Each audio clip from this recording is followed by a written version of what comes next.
നമസ്കാരം. ഇന്ന് നമ്മുടെ പഴയ കാലത്തിലോട്ടൊക്കെ നമുക്കൊന്ന് പോയാലോ. അപ്പം ഞങ്ങളുടെയൊക്കെ ചെറുപ്പത്തിലാണ് ഞങ്ങൾ സ്കൂളൊക്കെ സ്കൂൾ വിട്ടൊക്കെ വരുമ്പം വൈകിട്ട് നമുക്ക് അന്നത്തെ കാലമില്ല, നേരെ എന്തെങ്കിലുമൊക്കെ കഴിക്കണം. അപ്പം ഞങ്ങളുടെ അമ്മ എന്ത് ചെയ്യുന്നത്, അന്ന് ഈ എള്ളുമൊക്കെ കിട്ടുമല്ലോ, നമുക്ക് എള്ളൊക്കെ കാണുമല്ലോ. ഈ അമ്മ എള്ളു ഉണ്ടയും നമുക്ക് നാട്ടരിയൊക്കെ കാണുമല്ലോ ആ സമയത്തൊക്കെ. അന്നേരം ആ നാട്ടരിയും കൂടെ വറുത്ത് ഇങ്ങനെ ഞങ്ങൾക്ക് ചായയായിട്ട് തരുമായിരുന്നു. അങ്ങനെയൊക്കെ ഞങ്ങൾ കഴിച്ചിട്ടുണ്ട്. അപ്പോൾ അതൊന്നും നമുക്കൊന്ന് ഇത്തിരി കാലമായില്ലേ, അത് നമുക്കൊന്ന് എങ്ങനെയാണ് ഉണ്ടാക്കുന്നതെന്ന് നമുക്കൊന്ന് നോക്കിയാലോ. ഓക്കെ, അപ്പോൾ അതിന് വേണ്ടിയ സാധനമെല്ലാം ഞാനിവിടെ എടുത്തു വെച്ചിട്ടുണ്ട്. ഞാൻ വെച്ചേക്കുന്നത് ഇത്ര അരി എടുത്തു വെച്ചിട്ടുണ്ട്, പിന്നെ ഇത്ര എള്ളുണ്ട്, ഉണ്ട, ഇത്രയും സാധനം ഞാനിതിനെ എടുത്തു വെച്ചിട്ടുണ്ട്. അപ്പം നമുക്ക് അതെല്ലാം ഈ ചീനിച്ചട്ടിയിലോട്ടൊന്നിട്ട് അതൊന്ന് വറക്കാം നമുക്ക്. അപ്പം നമുക്ക് ആ ചീനിച്ചട്ടി ഞാൻ അടുപ്പയിലെടുത്ത് വെച്ചിട്ടുണ്ട്. നേരത്തെ തന്നെ ചീനിച്ചട്ടി ചൂടായിട്ടിട്ടുണ്ട്. അപ്പോൾ അതിനകത്തോട്ട് ആദ്യം നമുക്ക് ഈ അരി ഇട്ടാം. അരി ഒന്ന് മൂക്കണമല്ലോ. അപ്പോൾ ഒരു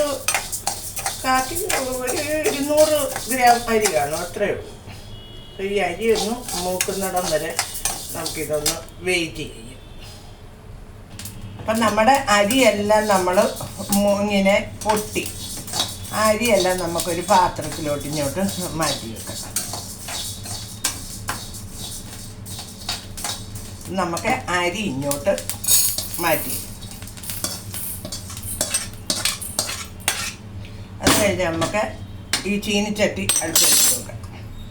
എന്നിട്ട് നമ്മുടെ എള്ള് നമുക്ക് ഇങ്ങോട്ടിട്ട് വറക്കാം.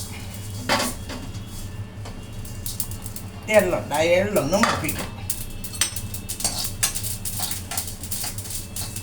എള്ളിന് പിന്നെ അധികം ഗ്യാസൊന്നും വേണ്ടി വരത്തില്ലല്ലോ, ഇച്ചിരി മതി. നമ്മുടെ അരി വറുത്ത് നമ്മളിവിടെ വെച്ചിട്ട് നമ്മുടെ എള്ളും നമ്മളെ മൂപ്പിച്ച് ഇനി എടുത്തിട്ട് ആ അരിയുടെ കൂടെ തന്നെ നമ്മൾ അത് ഇട്ടു. ഇനി നമുക്ക് വേണ്ടിയത് നമ്മുടെ ഉണ്ട, ഈ 3 അല്ലി ഉണ്ടശ്ശം ഇതങ്ങോട്ട് ഇട്ടിട്ട് നമുക്ക് ഇനി ഇതിനകത്ത് ഇത്രയും വെള്ളം എടുത്തിട്ടുണ്ട്, ശകലം ഉപ്പിട്ട് ആ വെള്ളം നമുക്ക് ആ ഉണ്ടക്കകത്തോട്ടൊന്ന് എടുത്ത് ഒന്ന് ഉരുക്കിയെടുക്കാം. അപ്പോൾ ഇതൊന്ന് ഉരുക്കിയെടുക്കുന്നിടം വരെ നമുക്ക് വെയിറ്റ് ചെയ്യും.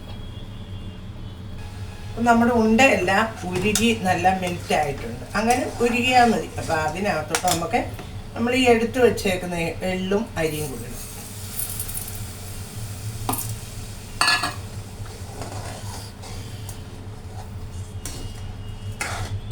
നമ്മുടെ എള്ളും അരിയും കൂടെ ഒന്ന് കിടന്നൊന്ന് ഇതാകട്ടെ. അകത്ത് കഴിഞ്ഞ് നമുക്ക്